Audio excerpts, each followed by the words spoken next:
What's going on, guys? It's Jimmy here. There's a lot going on here. Several different things here for you guys. Take a look at this. Russian hackers stepping up their game here as they've already hacked multiple different government authorities here in the US. Russian hackers targeting Western critical infrastructure in the US and abroad, now looking to do more harm. Check this out.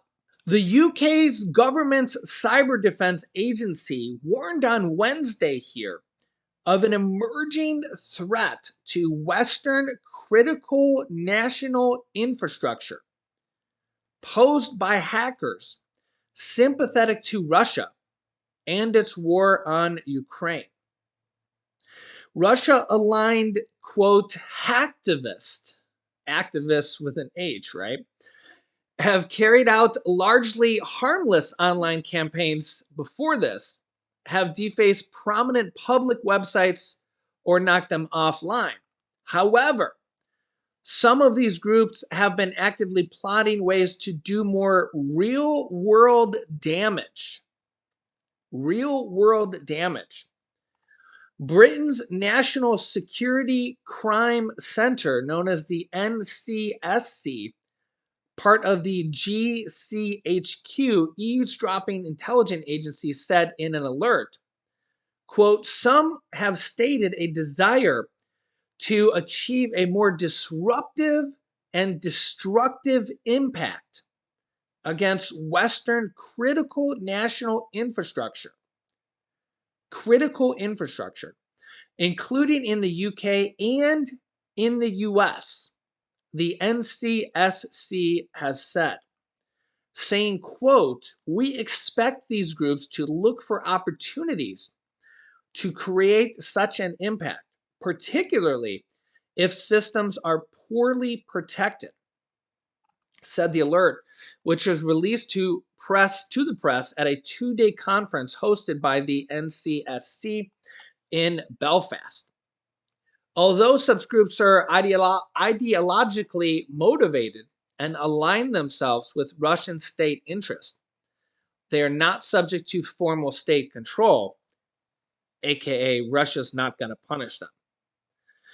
This makes them less predictable. A successful cyber attack on critical national infrastructure, such as an energy grid or water supply, could be highly destructive and do serious real-world damage. And such attacks would typically require a very high level of technical skill and resources to carry out, and would be unlikely to be achieved by hacktivist groups without external assistance, but warn that they may become more effective over time, and that their assistance they need may already be in place in the US or the UK or any of these countries. Among dozens of highly classified US intelligence documents, which were posted online and made public here recently, one that was marked, quote, top secret, warned a pro-Russian hacking group named Zarya had infiltrated networks within Canada's gas infrastructure. According to this top secret document, a copy of which was reviewed by Reuters, the group offered screenshots to officers of Russia's FSB as proof that they were able to increase valve pressures, disable alarms, and initiate an emergency shutdown of an unspecified gas distribution station. And if they can increase valve pressures, they could possibly blow this place up. Think about that. And disable the alarms at the same time.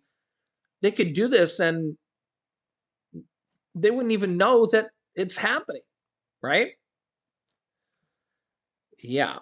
And this comes here as the United States has had multiple incidences here of pretty much the same thing.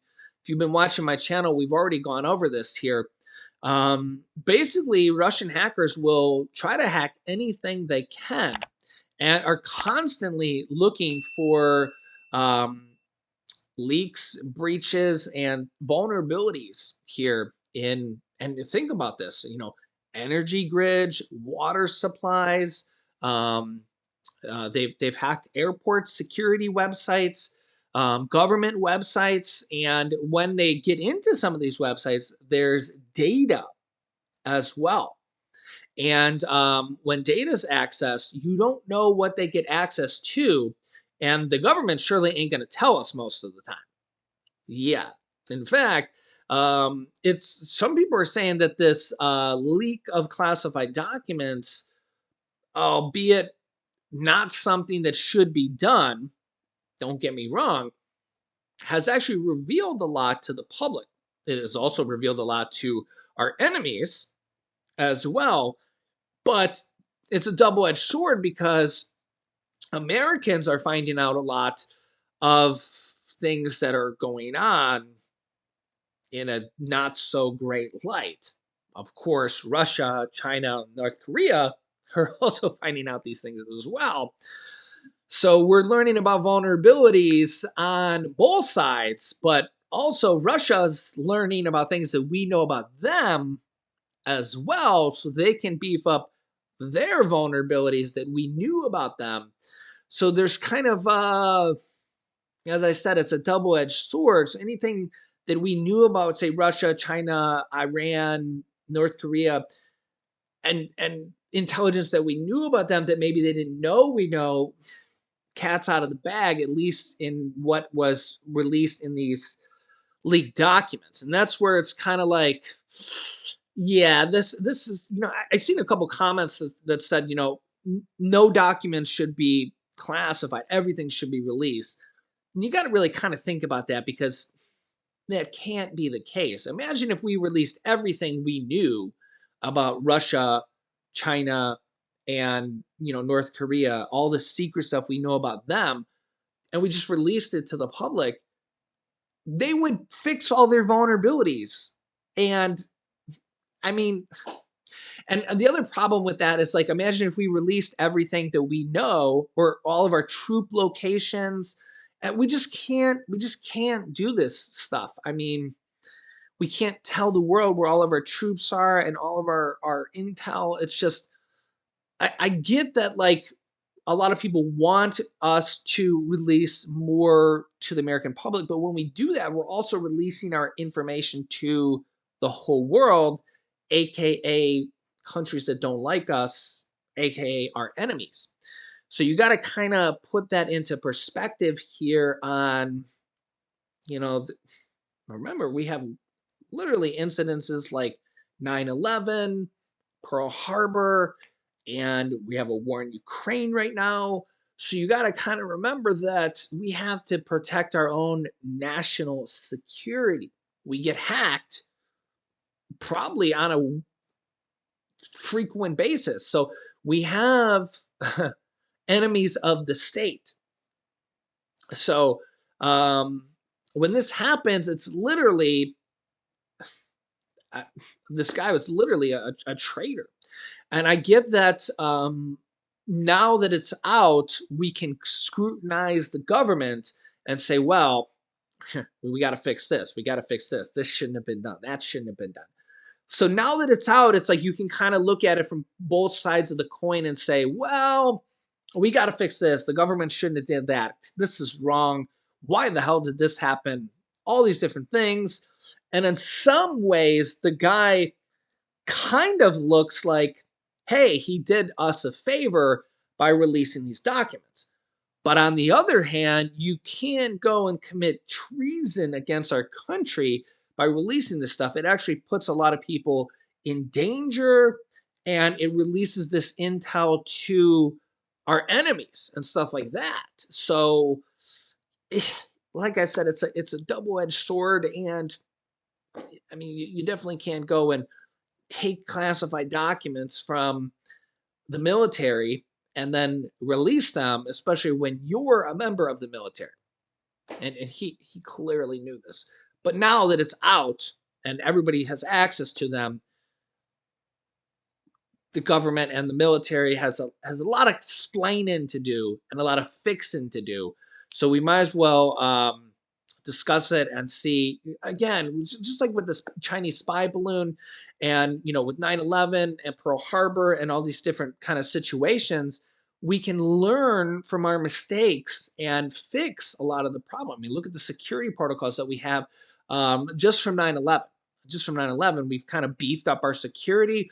Even from the Chinese spy balloon, they're now monitoring those in the air, which they basically weren't doing before that. I mean, literally, think of all the spy balloons that were up in the air before that, and nobody was basically monitoring them unless they physically saw them in the sky. So, lessons to be learned. Remember, you can actually see the sign right here. Remember, there are no mistakes, only lessons. If they don't actually learn the lesson, there's no good done here. So actually, kind of, America has to learn some lessons here, and hopefully that's what's being done. So let me know your thoughts here in the comments. I'll keep you up to date here, and we'll see what happens here. So if you haven't yet, make sure to subscribe down below. Click the bell icon so we don't miss out on any new videos here. Thanks for liking and sharing these videos. Here's some videos you should watch next. Here's a massive bill about to be passed in the House of Representatives that you need to know about. And here's a video about Russia, China, and North Korea teaming up. So click on one of those videos next. Thanks for watching, guys, and I'll see you in the next video.